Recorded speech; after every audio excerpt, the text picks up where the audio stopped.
Paano ba to ilalagay? Meron tayong adapter dito. Hanapin nyo lang yung fuel line. Hanapin nyo yung mga dugtungan. Tanggalin mo lang. Ito, pinipisil lang yan.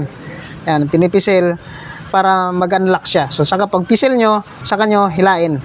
Itong kabilang side na to, papunta to sa fuel rail natin. Yan, sa mga injectors. Okay?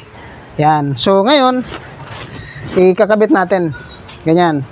Itong kabilang side, parang pare sila, di ba? Kakabit mo siya doon, kabilang side. Yan. Yan, kakabit mo siya dyan. Kakabit natin dyan.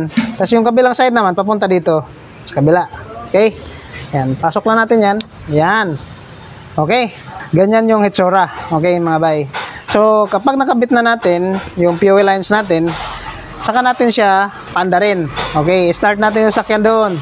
Pag start na sa sakyan, kailangan yung pressure mo, sabi ko kanina, 40 to 60 psi. Okay? Dapat naglalaro siya. Ina-accelerate mo yan, dapat hindi siya bababa. Within that specified pressure, dapat nandyan palagi. Maintain yung pressure natin. Kasi kapag yan bumaba, wala na. Manginginig yung makina mo kasi kulang ng supply ng fuel. So, sana nasagot ko yung mga katanungan ninyo mga bay. Maraming salamat sa patuloy ninyo na panonood sa mga videos natin. Okay? God bless.